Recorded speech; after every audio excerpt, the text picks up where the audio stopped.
கன்னம் தீண்டியதும் கண்ணன் என்று அந்த கண்ணி கண்கள் விழித்தார்.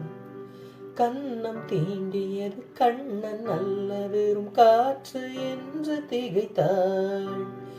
கண்கள் மூடிக்கொண்டு கண்ணன் பேரை சொல்லி கைகள் நீட்டி அழைத்தார். காட்டில் தொலைத்து விட்ட கண்ணின் நீர் துளியை இங்கு கண்டுபிடித்தாள்.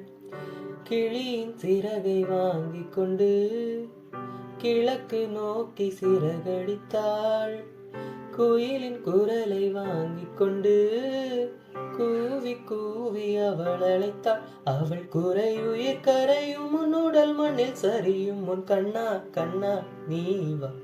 கண்ணீரில் உயிர் துடிக்க கண்ணாவா உயிர் கொடுக்க.